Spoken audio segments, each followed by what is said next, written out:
Hace unas semanas saltó la alarma por un estudio de la revista Consumer Reports que encontraba niveles elevados de plomo y cadmio en muchos suplementos de proteína aislada. La cantidad de estos metales pesados variaba sobre todo en función del tipo de proteína y la más contaminada por mucho era la proteína vegetal. De media, la proteína aislada vegetal, como de guisante o arroz, tenía niveles hasta 9 veces superiores a los de la proteína de suero. Y esto es lógico si entendemos cómo llega el plomo a los alimentos, porque lo hace en primer lugar a través del suelo. Las plantas absorben metales pesados por las raíces y esos metales se acumulan en nuestro cuerpo cuando las comemos. Sin embargo, cuando un animal como una vaca consume pasto con plomo, filtra gran cantidad de ese metal o lo acumula en sus tejidos y por tanto no llega a la leche. Además, la presencia de esos metales se reduce todavía más en el proceso de separación del suero, que es el compuesto principal a partir del cual se hace la proteína aislada de los suplementos. Y sabemos que ingestas elevadas de estos metales dañan la salud. El plomo afecta al sistema nervioso y perjudica la función cognitiva, eleva la presión arterial, daña los riñones, el sistema reproductivo.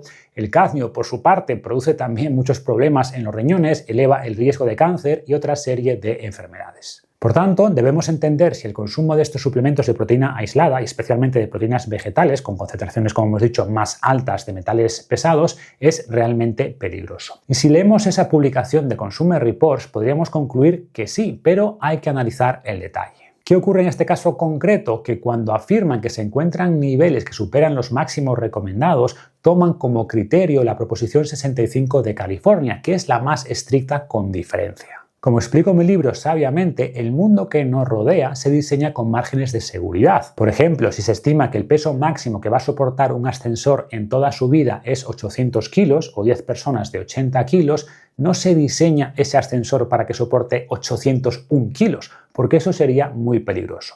Puede que se suba una persona de más o que el peso medio de la gente que se sube sea mayor y por ello se aplica un margen de seguridad que en este caso está alrededor de 10. Es decir, se diseñarían todas las estructuras para soportar unos 8.000 kilos de carga máxima. Por tanto, incluso si un día se suben 12 personas que pesan 100 kilos cada una, suponiendo que cupiesen, el riesgo real sería muy bajo a pesar de haberse superado un 50% el máximo peso recomendado por el fabricante. Y en el caso de las ingestas máximas recomendadas ocurre lo mismo. Si en los estudios se observan problemas con una ingesta X de cierta cantidad al día, no se pone el límite de seguridad un poco por debajo. Se divide por un número muy grande que depende de la agencia. Y en el caso de la Proposición 65 de California, se divide por 1000 para que en ningún posible universo, ningún posible escenario se pueda producir un aumento real del riesgo. Y por un lado, esto suena muy bien, pero en la práctica no es aplicable, porque vivimos en un mundo con restricciones y si quisiéramos que los alimentos cumplieran estándares tan estrictos, pues su precio sería prohibitivo y los problemas que esto causaría serían mucho mayores que los problemas que resuelve.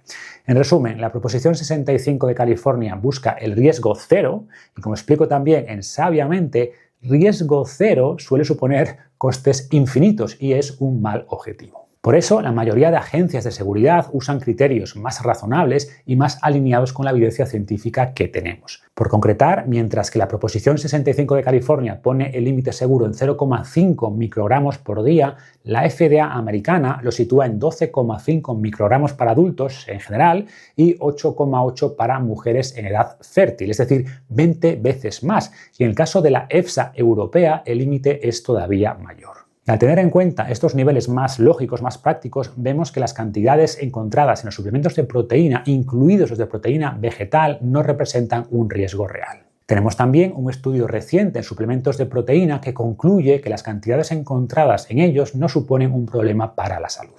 Evidentemente, debemos considerar la cantidad total de estos metales que tenemos en el cuerpo y no solo los que ingerimos a través de estos suplementos, pero incluso teniendo esto en cuenta no parece que haya motivo para alarmarse. O por ponerlo en contexto, otro estudio analizó el plomo en las zanahorias y encontró niveles superiores de plomo que el medio en muchos suplementos de proteína. Las verduras, las legumbres y los cereales son las principales fuentes de metales pesados en nuestra dieta y, sin embargo, su consumo se asocia con mejor salud, no con más problemas. Y esto se debe a que los beneficios que aportan estos alimentos superan con creces los problemas por estos metales pesados en las cantidades tan pequeñas en las que se encuentran. De hecho, en países como España, la ingesta total de plomo estimado está bastante por debajo de los límites de la FDA, que, repito, ya consideran un gran margen de seguridad.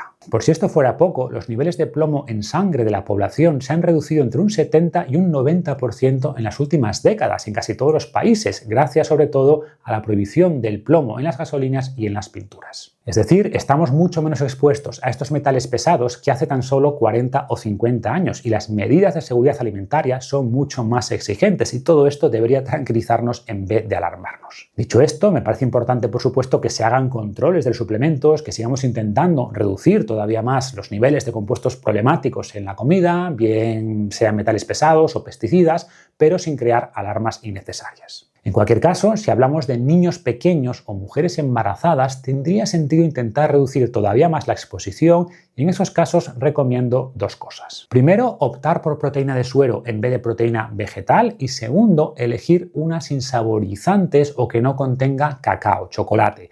En general, las proteínas con cacao tienen más cadmio, que tampoco es algo que nos deba preocupar en general, como explico en un vídeo que lo voy a poner ahora a continuación, pero en casos particulares reducir el cacao es una forma sencilla de reducir todavía más el riesgo. Y eso sería todo. Te pido por favor que te suscribas al canal y nos vemos en el próximo vídeo.